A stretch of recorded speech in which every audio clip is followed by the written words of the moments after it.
அனைவருக்கும் வணக்கம்.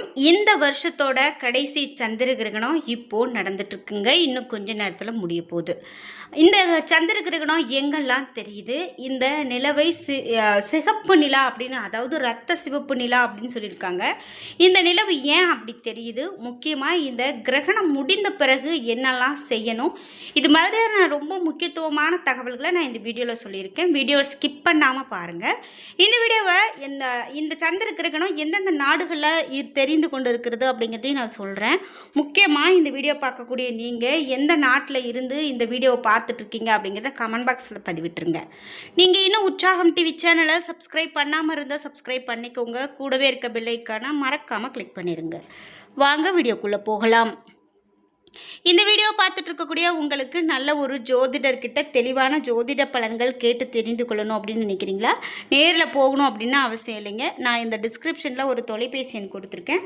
அந்த எண்ணுக்கு தொடர்பு கொண்டு பேசி பாருங்கள். உங்களுக்கு ஜோதிடத்தில் இருக்கக்கூடிய அனைத்து சந்தேகங்களையும் தீர்த்துடுவாங்க. இந்த ஆண்டு கடைசி சந்திர கிரகணம் ஆகஸ்ட் 28 அப்படின்னு ஏற்கனவே சொல்லியிருந்தாங்க.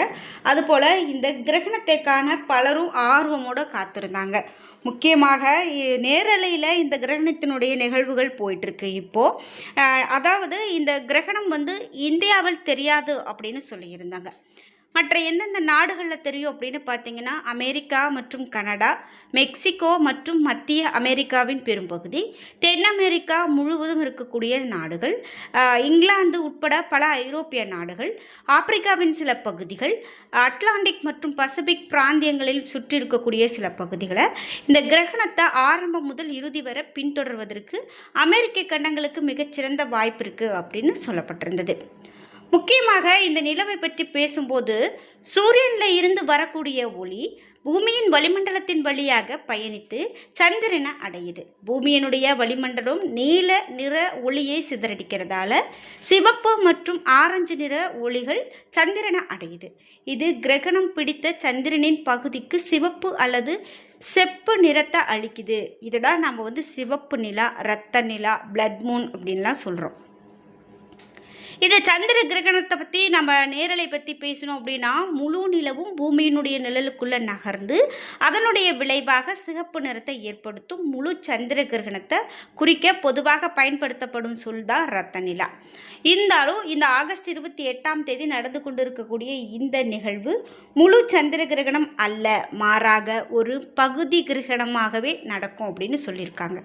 எனவே இந்த சூழலில் இந்த இரத்த நிலா என்பது ஒரு துல்லியமான வானியல் சொல் இல்லை அப்படின்னு ஒத்துக்கலாம். இந்த சந்திர கிரகணத்தின் போது நம்ம என்ன நடக்கும் அப்படின்னு பார்த்தீங்கன்னா, பூமி சூரியனுக்கும் சந்திரனுக்கும் இடையில் கடந்து செல்லும்போது பூமியினுடைய நிழல் சந்திரனின் மேற்பரப்பில் விழும் ஒரு நிகழ்வு. இந்த கட்டத்தில் சூரியனின் தாக்கத்தால் சந்திரனின் புறநிழல் பகுதியிலிருந்து முழு நிழல் பகுதிக்கு நகருது. சிவப்பு மற்றும் ஆரஞ்சு நிற கதிர்கள் பூமியினுடைய வளிமண்டலத்தை ஊடுருவி செல்வதால் சந்திரன் சிகப்பாக தெரியும் அப்படின்னு சொல்லலாம். சரி, எவ்வளவு நேரம் நீடிக்கும் அப்படின்னு பார்த்தீங்கன்னா, முழு கிரகண செயல்முறைக்கும் மொத்த நேரம் அப்படின்னு பார்த்தீங்கன்னா 5 மணி 38 நிமிடங்கள் அப்படின்னு சொல்லப்பட்டிருக்கு. அடற்பகுதி கிரகணம் சுமார் 3 மணி 18 நிமிடங்கள் நீடிக்கும் அப்படின்னு சொல்கிறாங்க. உலக மக்கள் தொகையில் 44% சுமார் 3.6 பில்லியன் மக்கள் புறநிழல் கிரகணத்தின் ஒரு பகுதியை காண்பாங்க. அதே நேரத்தில் சுமார் 3.34 பில்லியன் மக்கள் பகுதி கிரகணத்தினுடைய சில கட்டங்களை காண முடியும். மேலும் சூரிய கிரகணத்தை போல் இல்லாமல் சந்திர கிரகணத்தை வெறும் கண்களால் பார்க்கறது பாதுகாப்பானது தான். மேலும் இது மட்டும் இல்லாமல் இந்த சான்றளிக்கப்பட்ட கிரகண கண்ணாடிகள் தேவை கிடையாது. இரு கண் நோக்கி அல்லது தொலைநோக்கி மூலமாக மாறி வரக்கூடிய நிழலையும் செந்நிற சாயல்களையும் எளிதாக நம்மளால் பார்க்க முடியும் அப்படின்னு சொல்லியிருக்காங்க. சரி, இதற்கு பிறகு அடுத்தடுத்து எப்போ இந்த கிரகணங்கள் அப்படின்னு பார்த்தீங்கன்னா, பிப்ரவரி 20 மற்றும் 21, 2027 இந்த நாட்களில் பகுதி சந்திர கிரகணம் வரும். அதே போல் ஆகஸ்ட் 17, 2027 பகுதி சந்திர கிரகணம் நிகழும். ஜனவரி 12, 2028 பகுதி சந்திர கிரகணம் நடக்கும். ஜூலை 6, 2028 பகுதி சந்திர கிரகணம் நடக்கும். டிசம்பர் 31, 2028 முழு சந்திர கிரகணம் நடக்கும். சமீப காலங்களில் நிகழ்ந்த மிக முக்கியமான பகுதி சந்திர கிரகணங்களில் இன்னைக்கு நடந்துட்டு இருக்கக்கூடிய இந்த கிரகணம் ரொம்ப முக்கியத்துவமானது. ஏன் அப்படின்னு பார்த்தீங்கன்னா, சந்திரனுடைய மேற்பரப்பில் 96% பூமியினுடைய கருநிழல் பகுதியால் மறைக்கப்படும். இந்த கிரகணம் முழுமை அடையாமல் சந்திரனுடைய ஒரு சிறு பகுதியை மட்டும் மறைக்காமல் விட்டு செல்கிறது. மேலும் இவை அனைத்தும் ஆகஸ்ட் 12, 2026 அன்று நிகழ்ந்தக்கூடிய இந்த முழு சூரிய கிரகணத்துக்கு பிறகு இந்த மாதிரியான நிகழ்வுகள் இப்போ சிறப்பாக நடந்துகிட்டு இருக்கு அப்படின்னு சொல்லலாம். சந்திர கிரகணம் முடிந்த பிறகு என்ன செய்யலாம் அப்படின்னு பார்த்தீங்கன்னா, இந்த கிரகணம் தொடங்குறதுக்கு 2 மணி நேரத்துக்கு முன்னதாகவே நம்ம சாப்பிடணும். சமைத்து வைத்த உணவுகளில் தர்ப்பை புல்லை போட்டு வைக்கணும் அப்படின்லாம் சொல்லுவாங்க. இது அந்தந்த நாடுகளில் கிரகணங்கள் நடக்கும்போது சொல்லக்கூடிய நிகழ்வு தான். இந்தியாவில் இந்த கிரகணம் தெரியாது அப்படின்னு சொல்லப்பட்டிருக்கிறதால இந்த தகவல் இப்போ பெரிதாக இந்தியர்களுக்கு பயன்படாது. ஆனால் இது வெளிநாடுகள்லேருந்து இந்த வீடியோ பார்த்துட்ருக்கீங்க அப்படின்னா 2 மணி நேரத்துக்கு முன்னதாகவே நம்ம சாப்பிட்றது தான் நல்லது. அதே போல் முடிந்ததுக்கப்புறம் 2 மணி நேரத்துக்கு பின்னதாக சாப்பிட்றது ரொம்ப நல்லது அப்படின்னு சொல்லலாம். கிரகணத்தின் போது நவகிரக துதி பாராயணம், சந்திர கிரகண துதியை பாராயணம் செய்கிறதெல்லாம் ரொம்ப ரொம்ப நல்லது. கர்ப்பிணி பெண்கள் இருக்காங்க அப்படின்னா வீட்டை விட்டு வெளியில் வராமல் இருக்கணும். கிரகணத்தில் ஆலய தரிசனம் கூடாது. எனவே தான் ஆலயங்கள் அனைத்தும் மூடப்படுறதெல்லாம் செய்வாங்க. இப்போ இந்தியாவில் இந்த கிரகண தாக்கம் இல்லாததால் கோவில்கள் திறந்தே இருக்கும். கிரகண சமயத்தில் நாம் நிறைய விஷயங்கள் கவனிக்கப்பட வேண்டியது இருக்குது. முக்கியமாக கிரகணம் முடிந்த பிறகு பித்ருக்களுக்கு தர்ப்பணம் செய்வது நல்லது. கிரகணம் முழுவதும் முடிந்த பிறகு குளிச்சு முடிச்சுட்டு ஆலய தரிசனம் போகிறது ரொம்ப நல்லது. ஆலய தரிசனம் செய்துட்டு தீபம் ஏற்றி வழிபட்டால் கடன் தொல்லையிலிருந்து விடுபட முடியும். ஆலய தரிசனம் மேற்கொண்ட பிறகே சாப்பிட வேண்டும். இதுவெல்லாம் இந்த கிரகணம் முடிந்த பிறகு நாம் செய்ய வேண்டிய நிகழ்வுகளில் ஒன்று அப்படின்னு சொல்லலாம். மேலும் இந்த கிரகணம் முடிந்தவுடன் தலைக்கு குளிக்கணுமான்னு கேட்டால் கண்டிப்பாக தலைக்கு குளிக்கிறது தாங்க நல்லது. குளிக்கும் தண்ணீரில் சிறிதளவு கல்லுப்பு சேர்த்து குளிக்கிறது எதிர்மறையான ஆற்றல்களை நீக்கும் அப்படிங்கிறது ஐதீகம். அதே போல் வீட்டை பெருக்கி மாப்போட்டு சுத்தம் செய்கிறது, பூஜை அறையை கழுவி அல்லது துடைத்து சுத்தம் படுத்துறது ரொம்ப சிறப்பு.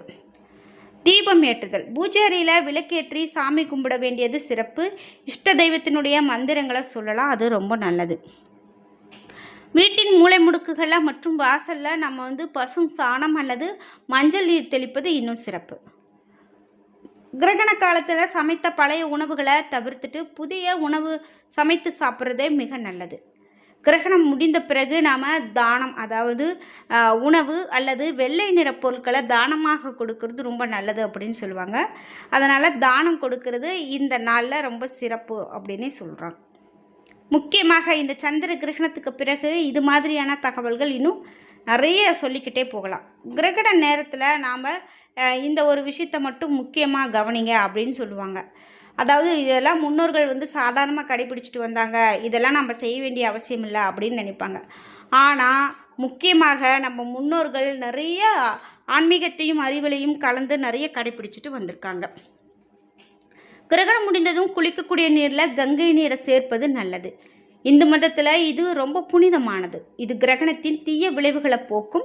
கங்கை நீர் இல்லை அப்படின்னா துளசி இலைகளை நீரில் கலந்து குளிக்கிறது சிறப்பு. குளித்த பிறகு வீடு முழுவதும் கங்கை நீரை தெளிக்கலாம். இது இடத்தை சுத்திகரித்து கிரகணத்தின் தீய விளைவுகளை நீக்கும். பிறகு பூஜை அறையை சுத்தம் செய்து கடவுள் படங்களை துடைத்து வழிபாடு செய்கிறது நல்லது. சந்திர கிரகணத்துக்கு பிறகு குளிப்பதும் சுத்திகரிப்பதும் மத நூல்களில் முக்கியமானதாக கருதப்படுது. இது உடல் மற்றும் ஆன்மாவை சுத்திகரிக்கிறது. இது கிரகணத்தின் எதிர்மறை ஆற்றலை நீக்கி உடலையும் மனதையும் தூய்மையாக்குறது.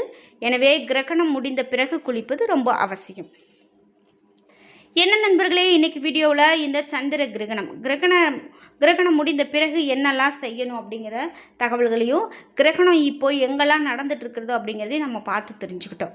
இந்த வீடியோ கண்டிப்பாக உங்களுக்கு ரொம்ப பயனுள்ளதாக இருந்திருக்கும். வீடியோ உங்களுக்கு பிடிச்சிருந்தால் லைக் பண்ணுங்கள், ஷேர் பண்ணுங்கள், கமெண்ட் பண்ணுங்கள். நீங்கள் இன்னும் உற்சாகம் டிவி சேனலை சப்ஸ்கிரைப் பண்ணாமல் இருந்தால் சப்ஸ்கிரைப் பண்ணிக்கோங்க. கூடவே இருக்க பெல் ஐக்கானை மறக்காமல் கிளிக் பண்ணிடுங்க. நன்றி வியூவர்ஸ்.